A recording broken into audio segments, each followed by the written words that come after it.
I seek your cooperation in this task and also in ensuring good coverage in the events lined up for this week. With this, I hand over to Mr.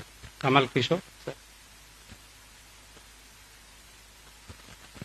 Thank you very much, Mr. ADG, and I and my colleague General Hasnan, we are delighted to be here this afternoon. And as ADG said, we are particularly appreciative that on a Sunday afternoon you are here with us to cover this event. So thank you very much. We will be happy to provide any additional information you might want after this press meet as well. So in essence, we are meeting here for the third time as part of a newly constituted working group under the under Indian presidency on G20. It is a working group that focuses on disaster risk reduction issues. Prior to the Indian presidency, the discussions on disaster risk reduction within the G20 framework have happened, but they have happened in a scattered way from time to time in bits and pieces. So it is Indian presidency's endeavor to really raise the profile of disaster risk reduction issues. As you have been seeing for the last several months, the number, frequency, the impact, severity of disasters is increasing. So this is really something that the international community should, and particularly G20 countries that represent large economies of the world, should cooperate. I'll just say three things by way of the scope of the work that we will be doing over the next 2.5 days. Number one, this is as I said, this is the third meeting. The first meeting happened at the end of March in Gandhinagar. The second meeting happened in Mumbai at the end of May. So we are meeting for the third time. And when we started the discussion in Gandhinagar, we had identified 5 priorities for this working group. One was to ensure early warning for all across the world. The second was investing in disaster and climate resilient infrastructure, focusing on resilience. The third was improving the financing framework for disaster risk reduction across the world at the national as well as international levels, but with focus on national level. The fourth priority was to improve systems for better post-disaster recovery, building back better after disasters at the national and global levels. And finally, ecosystem-based approaches to disaster risk reduction. On all of these 5 priorities within the working group, there have been deliberations in the first meeting, in the second meeting. Many of our knowledge partners have contributed ideas, contributed analysis for that. So this meeting, the third meeting, the Chennai meeting, is very significant because we will come up with a G20 communique or a G20 joint statement, if you like, on disaster risk reduction, which will then be fed to the Sherpa level and to the leaders of G20. So it is very significant that we are coming to this sort of a global communique of G20 on disaster risk reduction, which will be the first ever G20 communique on disaster risk reduction in the city of Chennai. So, the city itself has done many things for disaster risk reduction, so it's very symbolic that we are doing it here. The second part of my comments is that alongside these events, we will also have a few side events. Later this afternoon, we have a curtain raiser where we will look at the role of disruptive technologies in disaster risk reduction. Tomorrow, the Coalition for Disaster Resilient Infrastructure and UN Office for Disaster Risk Reduction will convene a session on making infrastructure resilience. There will be another side event tomorrow focusing on the whole issue of disaster risk governance. How do we improve the capacities at different levels for that? And on the third day, 26th, we will take we'll have a site visit to Mahabalipuram, and there will be two side events there, one on role and leadership of women in disaster risk reduction and another one on capacity development. So there will be 5 side events. So there is a lot of content outside of the main negotiation room as well, which then informs discussions in the main room as well. So that's the second thing. The third thing I wanted to say is that this is not a one-off thing. This is something that we will continue to support beyond our presidency as well. After our presidency, it is Brazil's presidency, and we are hoping and we are confident that Brazil will take this work forward as well. Very senior level officials from Brazil are going to participate in the meetings starting tomorrow. So I think that is a quick overview of what we are going to do, what has happened in the past, and what is the road ahead. All of this work connects with all the work that we do at NDMA. For example, General Hasnan leads a lot of work on preparedness, improve post-disaster response. So that's a key element of what features in the discussions as well. So it's not something which is outside of our main work. It's just that what we do as a regular work of NDMA, Government of India, our state governments, we are taking that discussion to the international stage as well. Thank you very much. And unless General Hasnan wants to say something at this point.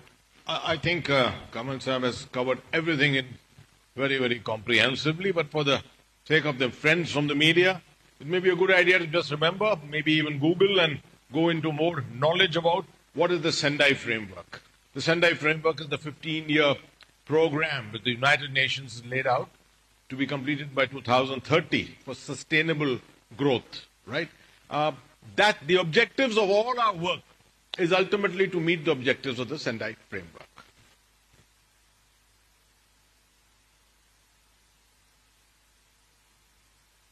Now we are open to the questions. Anybody wishing to raise questions, please. Yep. Mike. Inge. Ratsuman from Business Line here. You talked about the group communique. The finance, apparently when the Sherpas meet, they did not find a consensus on this, but you seems to be very confident that you will come out. What sort of confidence is it? In previous meetings, did you get a kind of a idea as to there could be one consensus? The second part is, can you just discuss as to what, you talked about the Gandhinagar event. Maybe you can elaborate as to what was discussed in the Mumbai event also. Thank you.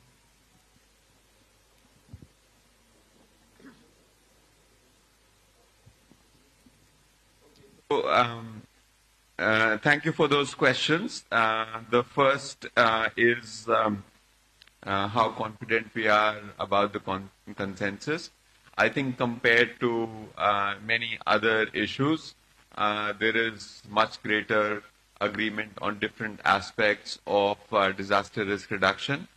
And this is not something that the discussion is not starting tomorrow. We've been discussing this for the last 4 months. So the broad contours of what the communique will look like will be there. So we expect that there will be a good momentum in terms of what G20 can do together going forward from here.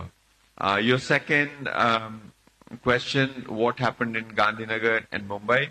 So Gandhinagar was the first meeting where we introduced the 5 priorities from the presidency's side, which were wholeheartedly and quite enthusiastically embraced by the G20 countries.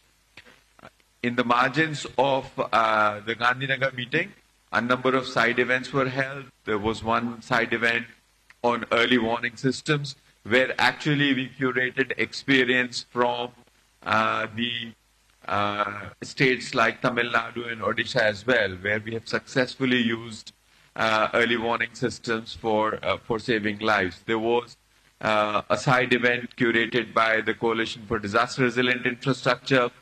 There was a side event on Build Back Better. So there was a lot of substantive conversation that informed. And Mumbai, as you would expect, the focus was on how can countries do a better job of financing disaster risk reduction at home. So the main theme, cutting across all phases of disaster risk management, disaster prevention, disaster preparedness, disaster response, disaster recovery, financing, how do you finance that? And when I talk about finance, it's not just about more money. It's about the right kind of money at the right time, so that the outcome for people who are affected by disasters or people who are likely to be affected by disasters is really optimal. So the discussions that happened in Gandhinagar and Mumbai have prepared the ground for the meeting that we are going to have tomorrow, day after tomorrow, and on 26th. Thank you.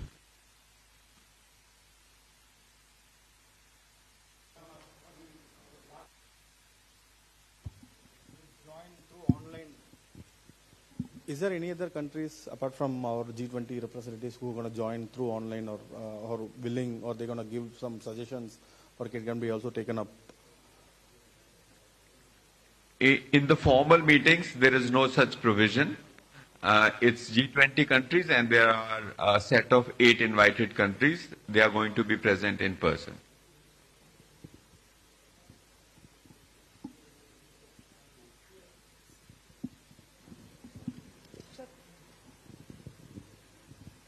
See, now the coastal erosion has become a huge problem, and there is demands from the state governments like Kerala and even Tamil Nadu to declare this coastal erosion as a natural disaster.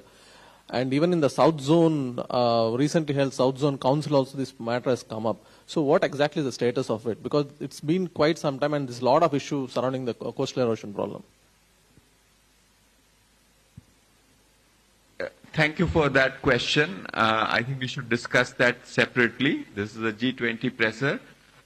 In the context of G20, what I can say is that all disasters, whether it's coastal erosion, whether it's heat wave, whether it's floods, drought, earthquakes, everything is under discussion. It's not specific to any hazard. And many of the G20 countries are also faced by coastal and river erosion. So in future, we can have the opportunity to exchange with them to see what are their good practices, how are they dealing with the problem of coastal erosion and sometimes coastal accretion as well. Thank you. No, I'm asking in the context of G20 meeting only. Like, what are the other countries doing and what we can take the learnings and what we can tell the other countries? So we don't have specific thing right now on coastal erosion. It's across all hazards. But in future, we can work on this. If this is a priority for us, we can say, let's look at how other countries that are faced with this problem are dealing with it. So this is something where technical exchange, discussion can definitely happen. Thank you. Hello. Sir, I'm Nagarajan from Dinamalar. G20 meetings are focusing in CBR and related issues, sir. Yes. So, as I said in response to the previous question, it's really the discussion on disaster risk reduction is multi-hazard. There is no hazard which is left out. It's not a specific focus on CBRN or on earthquakes or coastal hazards. But you have to recognize also that this is a new working group. We have just started. Other working groups have had a history of 7-8 years of working together. But if we wanted to do an exchange on CBRN, how other countries are building their resilience to CBRN disasters, this is something definitely that can be done as a follow-up. Thank you. So Siddharth here from Beyond. I just want to ask you, particularly when it comes to foreseeing and predicting disasters, ground-based, space-based, ocean-based sensors are necessary. But there's a huge gap between the haves and the have-nots. Like very few nations have it, very few, a lot of them don't have it. So what is being done to bridge this gap? What are, international cooperation initiatives in this regard? Thank you very much. That is an excellent question. The first point I want to say is that when it comes to observation, whether they are observations, ground-based observations, or space-based observation, or observational networks in the oceans, these are global public goods. So if you're measuring ocean temperature somewhere far away in the Indian Ocean, the data that comes from it actually feeds the models globally. So there was a discussion in the first meeting that happened in Gandhinagar on specifically how do we continue to finance the global observational network? How do we improve its density globally? So that is really not so much a question of have or have nots. You need observational network, whether it's a poor country or a rich country or a middle income country. Now comes the issue of the access to warning, a timely dissemination of warning, and capability at the local level to act on that warning. That has been a major area of focus at NDMA. I'm sure some of you must have seen it in your phones, an effort that General Hasnain leads. We have to improve dissemination. We have implemented common alerting protocol so that you have location-specific message on hazards in your phones. A second phase will further improve this. So this is something we want to share with the other countries, learn from their experiences, where we can contribute, we contribute, where we can learn from them, we learn from them. In addition to that, it is good to have warning disseminated at the local level, but there should be local capacity to actually act on that warning. So now we have resources for preparedness. NDMA itself does a large number of mock drills to actually respond to the warning. So I think that is as important as dissemination of warning itself. So on all of this, there is a lot of work, and in the margins of the Chennai meeting, there will be a small photo exhibition on Biparjoy cyclone, which occurred last month off the coast of Gujarat on our western coast, and where we were able to achieve the target of zero mortality. So, how did we do that? By doing an end-to-end early warning system. So, and that includes everyone, haves and have-nots. Thank you. Yeah. Can I just add, for the interest of people of Chennai, Tamil Nadu in particular, the model that we are following in India is a model which was actually tested in Tamil Nadu. It's called the Common Alerting Protocol, and it was tested during the COVID time. It was also used for COVID dissemination of COVID information at that particular time. It's a very successful model, and you'll be happy to know that during Biparjoy, we had 32 million messages which went out on the Common Alerting Protocol. And that's one of the reasons why we could, warn people in time and reduce mortalities to such an extent.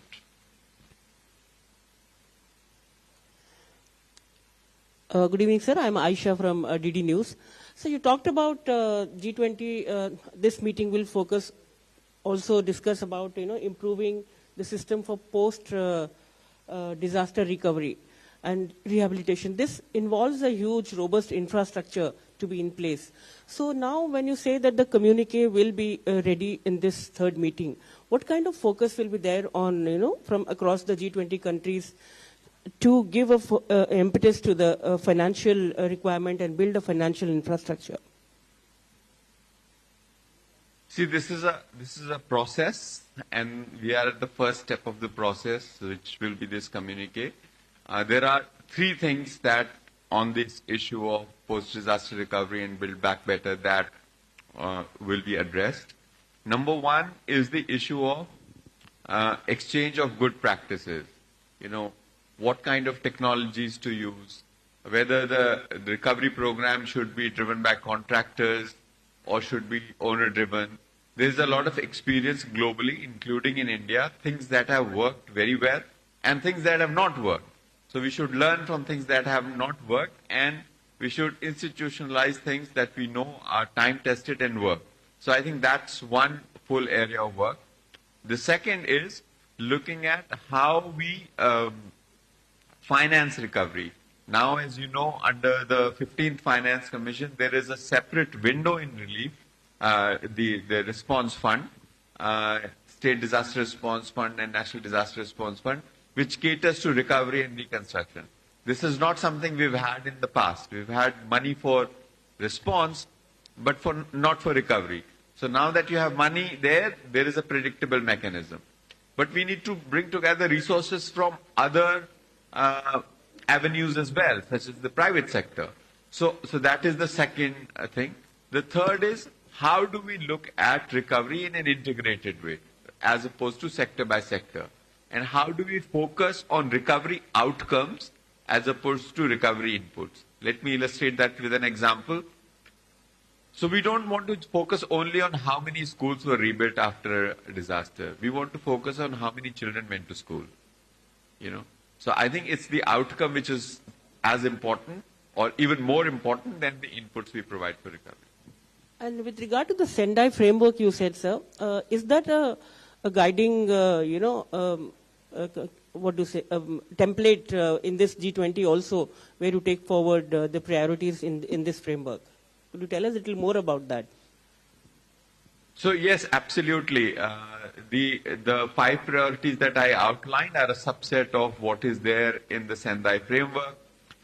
In May, on 17th, 18th, 19th May, there was a midterm review of progress against Sendai framework, and we even organized a G20 event there. So there is a lot of, and the progress on Sendai framework 8 years after it was adopted it leaves a lot to be desired. So it is expected that this effort by G20 will provide it a push to Sendai framework. That is really the overarching framework.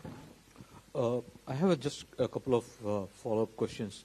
You talked about the priorities, the 5 priorities which was first discussed. Out of the 5, which seems to be the most important in the 2 discussions which happened?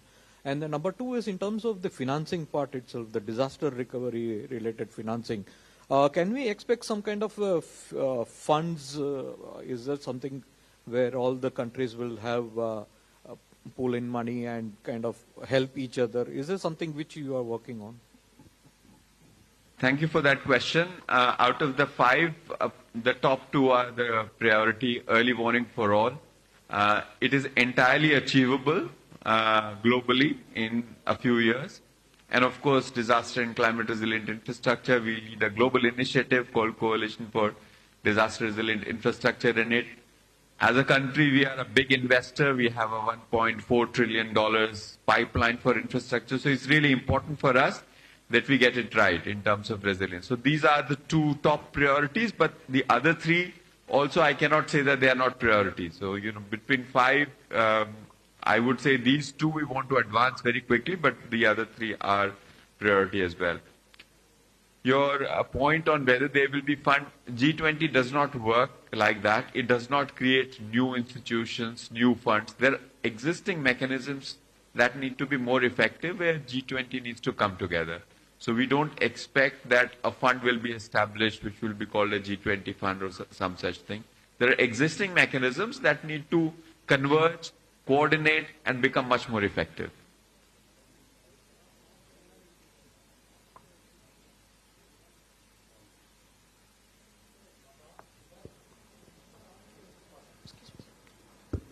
Question to Lieutenant General. Sir, you mentioned about the 32 million messages that were disseminated during Biparjoy. So usually in a situation like this, in the run-up to a disaster, even electricity is cut down, supplies cut off. Then in addition to that, mobile networks are also disrupted. So how do you manage in such crisis situations to reach, to get the messages to the relevant population?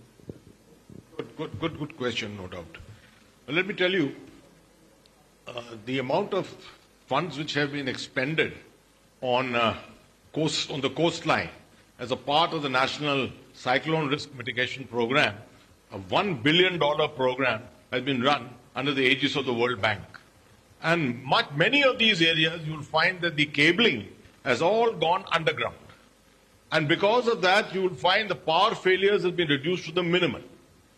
This problem is of mobiles and communication of messages is faced in different dimensions. You may sometimes have internet shutdowns due to law and order problems, and the messages don't go out from that. But they have to be overcome. Similarly, you have some problems sometimes where there's a complete shutdown of power. Then you have to provide artificially, perhaps, charging facilities through charging sets. The army does it all the time in Jammu and Kashmir. where you find many times the snow avalanches, you had power shutdowns in the winter. And then the capabilities have been created to actually charge mobile phones. So, there are always methodologies which are there which can be found. But in this particular case, the resilience was there because of the infrastructure which had already been built.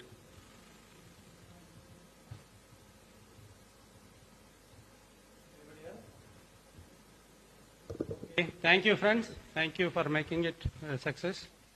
Please join us for the high tea. Thank you.